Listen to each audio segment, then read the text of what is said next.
नमस्ते दोस्तों, मेरा नाम राहुल है और आज मैं जो HPSC की हमारी पोस्ट आई है उसमें फ़िज़िक्स सब्जेक्ट की जो पोस्ट है उससे रिलेटेड डिस्कशन करेंगे हम। और उसमें हम क्या डिस्कस करेंगे कि उसमें सिलेबस क्या है, सिलेबस है कहाँ से, उसके लिए हमें किन बुक्स की ज़रूरत पड़ेगी और किन कॉम्पिटिटिव एग्ज़ाम्स के प्रीवियस ईयर क्वेश्चंस के साथ हम इस पेपर को क्लियर कर सकते हैं। तो सबसे पहले अगर हम डेट ऑफ एडवर्टाइजमेंट की बात देखें तो बच्चों जो ये पोस्ट है ये कब एडवर्टाइज हुई थी? ये एडवर्टाइज हुई थी हमारी 23 जुलाई 2024 को और 25 जुलाई 2024 से जो फॉर्म है वो ऑनलाइन स्टार्ट हो गए हैं। हम 25 जुलाई से ये फॉर्म साइट पे जाके, जो साइट क्या है हमारे पास यहाँ पे hpsc.government.in, इस पे हम जाके अप्लाई कर सकते हैं। और इस फॉर्म इनको फिल करने की जो लास्ट डेट है वो है हमारी 14 अगस्त। ठीक है बच्चों, तो अभी हमारे पास आज हो गई है 28, तो अभी 15 से ज़्यादा दिन है। ठीक है, तो जो भी बच्चा एलिजिबल है इसके लिए वो ये फॉर्म फिल कर दो। तो सबसे पहले अब हम इसमें क्या देखेंगे कि पोस्ट्स कितनी हैं। तो अगर हम हरियाणा की बात करें, हरियाणा में रेस्ट ऑफ हरियाणा आता है और एक मेवात आता है बच्चों। जो मेवात है और हरियाणा है उन दोनों को मिला के अगर टोटल पोस्ट हम देखें तो फिज़िक्स में हमारे पास टोटल पोस्ट हैं 410। जो पोस्ट हैं हमारे पास वो रेस्ट ऑफ हरियाणा के लिए है और अगर 36 पोस्ट हैं जो वो हमारे पास मेवात के लिए है। मतलब टोटल हमारे पास कितनी पोस्ट होगी? 446 पोस्ट हो गई, जिसमें से हरियाणा के लिए हमारे पास पोस्ट हैं 410 और मेवात के लिए हमारे पास पोस्ट हैं 36। ठीक है, तो टोटल हमारे पास 446 पोस्ट आई हैं। जो अगर हम अपनी एडवर्टाइजमेंट में देखें सबसे ज़्यादा पोस्ट हैं लगभग, इससे ज़्यादा पोस्ट किसी सब्जेक्ट की नहीं है। ठीक है, तो ये बहुत ज़्यादा अच्छा मौका है जिन बच्चों का HTET क्लियर है PGT लेवल 3 का, उनके लिए। तो अब अगर इसकी बच्चों एसेंशियल क्वालिफ़िकेशन की बात करें तो एसेंशियल क्वालिफ़िकेशन में इन्होंने क्या रखा है कि एक तो जो बच्चे हैं हमारे उनके पास क्या होना चाहिए, 10th लेवल पे हिंदी या संस्कृत एक सब्जेक्ट होना चाहिए। ठीक है, 10th लेवल पे क्या होना चाहिए, हिंदी या संस्कृत होना चाहिए। और सेकंड इसने एलिजिबिलिटी इसकी क्या रखी है कि जो हरियाणा का टीचिंग एलिजिबिलिटी टेस्ट है वो क्लियर होना चाहिए। तो जिन बच्चों का PGT लेवल 3 फिज़िक्स में क्लियर है वो इस पोस्ट को अप्लाई कर सकते हैं। अब अगर बच्चों PGT फिज़िक्स के लिए देखें तो जो पोस्ट ग्रेजुएट टीचर के लिए एसेंशियल क्वालिफ़िकेशन है वो क्या है कि MSc फिज़िक्स होनी चाहिए या अप्लाइड फ़िज़िक्स होनी चाहिए। इसमें आगे इन्होंने स्पेशलाइजेशन भी दी है कि आपकी न्यूक्लियर फिज़िक्स हो या इलेक्ट्रॉनिक साइंस हो या इलेक्ट्रॉनिक्स हो। और उसमें जो हमारे पास पोस्ट ग्रेजुएशन में इन्होंने मार्क्स बोले हैं वो कितने बोले हैं, 50%। इसके बाद सेकेंड जो इन्होंने क्वालिफ़िकेशन हमें बोली है वो क्या बोली है कि B.Ed होनी चाहिए बच्चों। जिस बच्चे ने B.Ed कर रखी है और जिसके MSc में 50% से ऊपर हैं और जिसका HTET PGT 3 लेवल का फिज़िक्स में क्लियर है वो इस पोस्ट के लिए एलिजिबल है। बहुत अच्छे नंबर ऑफ़ ज़्यादा पोस्ट हैं बच्चों। तो इसमें अब हमारे पास क्या दिया हुआ है इन्होंने कि इस पोस्ट को ज्वाइनिंग करवाने के लिए इन्होंने 2 पेपर रखे हैं बच्चों और लास्ट में जाके एक इंटरव्यू रखा है। सबसे पहले इन्होंने क्या बोला है कि एक स्क्रीनिंग टेस्ट होएगा और उस स्क्रीनिंग टेस्ट में इन्होंने क्या बोला है कि टोटल 100 क्वेश्चन होंगे और वो क्या होंगे, MCQ वाइज क्वेश्चन होंगे। जो इस स्क्रीनिंग टेस्ट का टाइमिंग है वो क्या होएगी, 2 घंटे और सभी जो क्वेश्चन है वो 1-1 नंबर के होंगे। ठीक है, इसमें अब इन्होंने क्या बोला है कि 4 ऑप्शन होते हैं बच्चों और इसमें क्या है नेगेटिव मार्किंग भी है और जो नेगेटिव मार्किंग है वो क्या है 0.25 मार्क्स की। ठीक है, अब इसमें बच्चों इन्होंने पैटर्न बोला है कि एग्ज़ाम का पैटर्न है जो वो फिज़िक्स सब्जेक्ट के लिए क्या रहेगा, इंग्लिश। सिर्फ इंग्लिश में पेपर आएगा, बाईलैंग्वेज पेपर नहीं आएगा कि आपको हिंदी भी मिले साथ में इंग्लिश भी मिले। सिर्फ इंग्लिश में हमारे पास पेपर आएगा।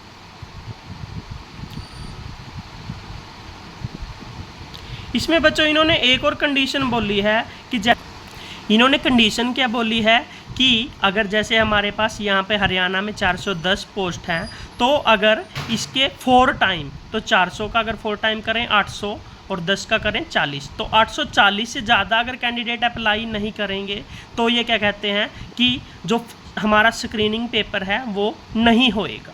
अगर 800 से ज़्यादा एप्लीकेंट हुए फिर हमारा जो स्क्रीनिंग पेपर है वो होएगा। अगर स्क्रीनिंग पेपर होता है तो उसमें स्क्रीनिंग पेपर को इन्होंने सिर्फ क्या रखा है कि एक एलिजिबिलिटी पेपर है वो, उसमें आपको क्या करना है, सिर्फ 25% मार्क्स सिक्योर करने हैं। मतलब कि 100 नंबर का पेपर था, आपको सिर्फ 25 नंबर लेने हैं। अगर जो बच्चा 25 नंबर ले लेता है उसको ये क्वालिफाई मान लेंगे। लेकिन क्वालिफाई में इन्होंने क्राइटेरिया क्या रखा कि अगर जैसे टोटल 1000 बच्चे हैं, 1000 बच्चे अप्लाई करते हैं और पेपर में बैठते हैं, तो ये क्या कहते हैं कि 25% नंबर तो हर जो क्वालिफाई माना गया है उसको लेने ही लेने हैं।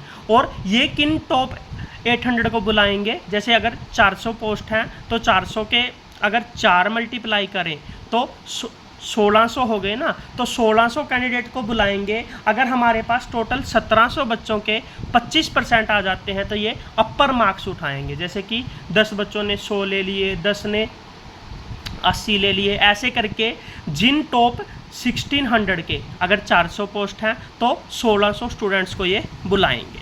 ठीक है, उसके बाद नेक्स्ट जो हमारा क्या होएगा बच्चों, एक और बात इन्होंने इसमें रखी है, क्या रखी है कि जो स्क्रीनिंग टेस्ट के मार्क्स हैं वो हमारी फाइनल जो लिस्ट बनेगी उसमें इंक्लूड नहीं होएगी।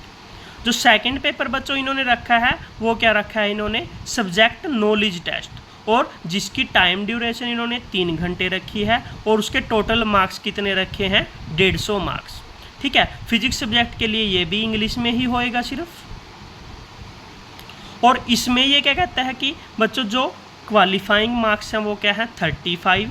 तो अगर 150 का 35 देखें तो 15 × 45, एक तो 45 नंबर हो गए, और अगर 5% और देखें हम 7.5 के अराउंड वो बनेंगे।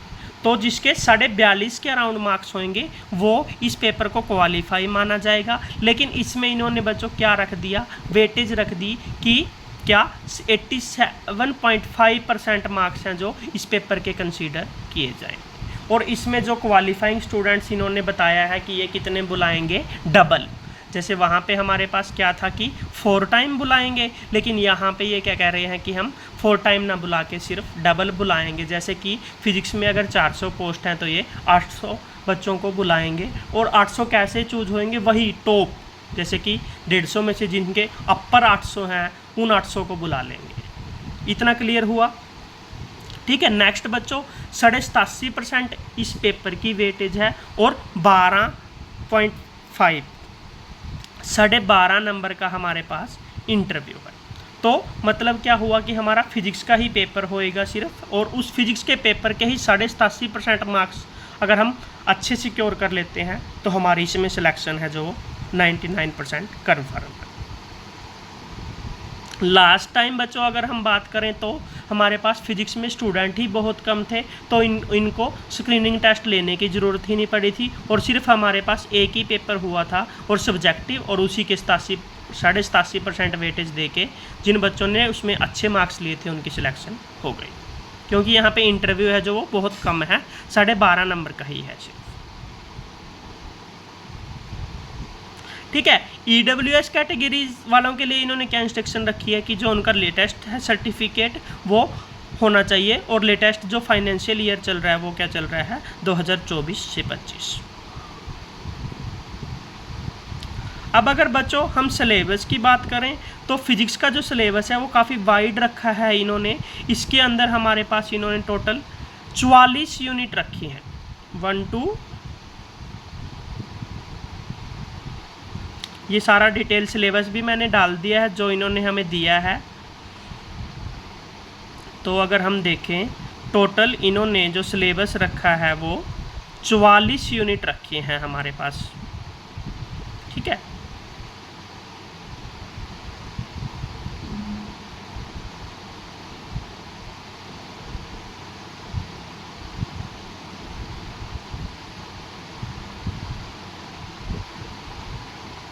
ये देखो बच्चों,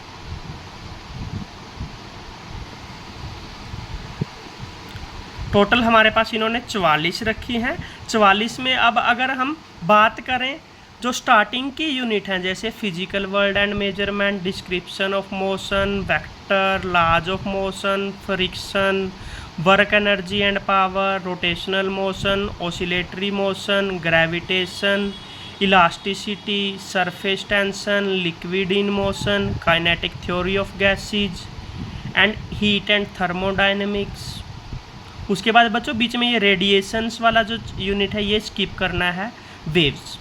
ये जो 10 यूनिट हैं ये इन्होंने हमें रखी हैं किस में से, 11th क्लास में से। 11th क्लास का बच्चों अगर आप एनसीईआरटी का सिलेबस देखोगे तो उस एनसीईआरटी में ये 10th की 10 यूनिट्स हैं। उन्हीं यूनिट्स में से इन्होंने हमारा एचपीएससी के पीजीटी के लिए पेपर का सिलेबस रखा है। उसके बाद बच्चों इन्होंने रेडिएशन वाला चैप्टर है जो, उसके बाद optical and ray optics and optical instrument है, इलेक्ट्रोस्टैटिक्स है, कैपेसिटेंस है, करंट इलेक्ट्रिसिटी है, magnetism and magnetic effect of current है, इलेक्ट्रोमैग्नेटिक इंडक्शन है, अल्टरनेटिंग करंट है, वेव ऑप्टिक्स है, फोटो इलेक्ट्रिक इफेक्ट, नहीं ये सारा ग्रेजुएशन का आ गया। तो यहाँ पे हमारे पास फर्स्ट इन्होंने जो 17 यूनिट रख दी थी वो किस में से रख दी थी, हमारी +1 क्लास में से। और उसके बाद 17 से लेके 24 तक जो यूनिट्स रखी गई हैं वो हमारी +2 क्लास में से रखी है। यहाँ पे बच्चों देखो मैंने सभी यूनिट्स के आगे मेंशन कर दिया है कि ये यूनिट नंबर कौन सा है। अगर आप एनसीईआरटी के सिलेबस की तरफ भी जाओगे +1 +2 के, तो वहाँ पे आप देखोगे कि भी यूनिट्स वाइज मैंने यहाँ पे मेंशन कर दिए सारे जितनी भी यूनिट यहाँ पे हैं उनके आगे यूनिट्स +1 की बुक में है, +2 की बुक में है। उसके बाद अगर बच्चों हम 25 ऑनवर्ड बात करें तो जो 25 ऑनवर्ड जो सिलेबस रखा है इन्होंने, जैसे कि फोटो इलेक्ट्रिक इफेक्ट है, matter wave, nuclear physics, radio activity, solid state and semiconductor devices, electromagnetic wave and communication, mechanics, wave and oscillation, electromagnetism, thermodynamics and statistical physics, electronics and circuit analysis, optics, quantum and mechanics and spectroscopy, nuclear and solid state physics. ये सारी physics unit बच्चों इन्होंने क्या रखी है, graduation का जो हमारा सिलेबस है ग्रेजुएशन के सिलेबस से रखी है। ठीक है, आप लोगों ने अलग अलग जगह से ग्रेजुएशन करी होगी, लेकिन जब अगर आप ग्रेजुएशन का सिलेबस देखोगे तो मोस्टली हर जगह से काफ़ी बच्चों ने फिजिक्स ऑनर्स में भी बीएससी कर रखी है या काफ़ियों ने जर्नल कर रखी है। तो या जर्नल हो या फिजिक्स ऑनर्स हो तो सभी में ये सिलेबस है जो मैंने यूनिट वाइज मेंशन किया है कि कौन से ईयर का सिलेबस है। जैसे कि मैंने बीएससी 3rd लिख दिया, 2nd लिख दिया या 1st लिख दिया। तो ऐसे ईयर वाइज की कौन सी ईयर की बुक्स हैं, क्योंकि जो बच्चों मैंने बीएससी जर्नल कर रखा है तो जर्नल के अकॉर्डिंग मैंने ये लिखा है। अगर आपने ऑनर्स कर रखी है तो ऑनर्स में सेमेस्टर या ईयर चेंज हो सकता है, लेकिन जो भी मैंने यूनिट के आगे बीएससी लिखा है ये सिलेबस सारा आपको बीएससी का मिल जाएगा। उसके बाद अगर फर्दर हम जाएँ तो बच्चों कुछ जो यूनिट्स बच गई लास्ट की 7-8 यूनिट्स हैं तो वो इन्होंने कहाँ से उठाई हैं, जो हमारा मास्टर्स का सिलेबस है या फिर अगर हम नेट जेआरएफ का सिलेबस की बात करें उसको उठाया इन्होंने। उसके अंदर यूनिट्स क्या क्या आ गई, नेट जेआरएफ के अंदर हमारे पास क्या यूनिट आ गई, 38 से आएंगे बच्चों उसमें mathematical physics and classical mechanics, उसके बाद thermodynamics and statistical physics, quantum physics, electronics, atomic molecular and solid state physics, nuclear and particle physics. तो टोटल बच्चों जैसा कि मैंने बताया था कि सिलेबस में हमारी 44 यूनिट दी हैं, तो इन सभी को मैंने ग्रुप वाइज बांट दिया या ईयर वाइज बांट दिया। अब अगर हम देखें कैसे बांटा है मैंने, तो इसमें मैंने बांटा है बच्चों जो क्लास +1 है हमारी उसमें से इन्होंने 16 यूनिट को कंसीडर किया है। वैसे जो बच्चों अगर आप +1 का एनसीईआरटी का सिलेबस देखोगे उसमें 10 यूनिट होती हैं, लेकिन इन्होंने यहाँ पे क्या किया है, एक यूनिट के 2-2, 3-3 पार्ट बना रखे हैं। उस हिसाब से जो इन्होंने सिलेबस में दिखाया है उसमें से जो 16 यूनिट हैं बच्चों वो 11th क्लास की हैं। और अगर +2 क्लास की हम बात करें तो 8 यूनिट कंसीडर की हैं इन्होंने। और बीएससी की अगर हम बात करें तो इन्होंने 12 यूनिट कंसीडर करी हैं। और अगर एमएससी या नेट के सिलेबस की हम बात करें बच्चों इन्होंने 8 यूनिट ली है। तो अगर इसमें देखा जाए तो इन्होंने सबसे ज़्यादा सिलेबस कहाँ से कंसीडर किया है बच्चों, 11th क्लास से कंसीडर किया है। 11th क्लास के बाद इन्होंने ग्रेजुएशन का भी काफ़ी सिलेबस लिया है। तो 44 में से देखें अगर 16 और 12 कितने हो गए, 26 और 2 28, ठीक है। तो 30 अगर हम लगाएं 44 में तो 70% के अराउंड इन्होंने सिलेबस ग्रेजुएशन का और +1 का कंसीडर किया है। मास्टर्स का और 12th का जो सिलेबस है इन्होंने 16 यूनिट ही रखा है, ठीक है बच्चों। अब अगर हम रेफरेंस बुक्स बात करें कि सिलेबस हम कहाँ पे देख सकते हैं कि थ्योरी अगर हमने पढ़ना है तो थ्योरी के लिए मैंने यहाँ पे लिखा है बच्चों कि जो +1 क्लास है और +2 क्लास है उसमें जो बेसिक्स बुक्स हैं फिजिक्स की वो क्या क्या होती हैं। NCERT है, सबसे मेन है जो, उसके बाद मॉडर्न ABC है, दिनेश है, प्रदीप है। किसी भी क्लास +1 या +2 में आप इनमें से किसी भी बुक को फॉलो कर लो, सभी की लैंग्वेज ईजी भी है और रेफरेंस के लिए अच्छा भी है। BSc के लिए बच्चों अगर हम जाएं तो मेन 4-5 बुक्स हैं। HK दास हो गया, डेविड जे ग्रिफिथ हो गया, अजोय घातक हो गया या ऑथर बाइजे हो गया। इन 4-5 बुक्स में लगभग आपको सारा सिलेबस है जो BSc का कवर अप हो जाएगा। और जो मास्टर्स है बच्चों उसके लिए वैसे तो हमारे पास कुछ नोट्स हैं, मेरे पास भी कुछ नोट्स हैं, या आपने मोस्टली का आपका नेट भी क्लियर होगा। तो जहाँ से भी आपने मास्टर्स में अपने नेट के एग्ज़ाम के लिए प्रिपरेशन किया वो सारा सिलेबस आप वहाँ से कवर अप कर सकते हो। मैंने थोड़े मेन बुक्स का नाम लिखा है यहाँ पे, जैसे कीटल हो गया सॉलिड स्टेट फिजिक्स के लिए, स्टैटिस्टिकल मैकेनिक्स के लिए RK पथरिया हो गया, क्लासिकल मैकेनिक्स या क्लासिकल फिजिक्स के लिए JC उपाध्याय की बुक हो गई, ठीक है, HC वर्मा हो गई और DC तायल हो गई। अब बच्चों अगर कॉम्पिटिटिव एग्ज़ाम की बात करें हम तो इसमें हमें जो कॉम्पिटिटिव एग्ज़ाम्स हैं जहाँ से हम क्वेश्चंस उठाएंगे तो कि किस किस के क्वेश्चंस आ सकते हैं हमारे इस स्क्रीनिंग टेस्ट में। तो अगर 12th लेवल पे हम देखें बच्चों हमारे पास 2 ही एग्ज़ाम है मेन, नीट का या JEE मेंस का। नीट का MBBS के लिए, JEE मेंस का जो हमारे पास BTech में एडमिशन के लिए होता है। इन दोनों एग्ज़ाम्स में +1 +2 का सिलेबस ही हम बात कर रहे थे कि 12th लेवल पे हमारे जो मेन एग्ज़ाम्स हैं नीट है या JEE मेंस है, कि इनके लिए जो कॉम्पिटिटिव एग्ज़ाम्स देते हैं बच्चे उनका जो सिलेबस है, ठीक है, उसके जो क्वेश्चंस हैं वो हम सब इनके इस पेपर के लिए तैयार कर सकते हैं। अगर ग्रेजुएशन लेवल पे हम बच्चों बात करें तो हमारे पास लेवल HTET का 1 और 2 आ जाएगा और CTET आ जाएगा, हमारे पास गेट आ जाएगा, जैम आ जाएगा।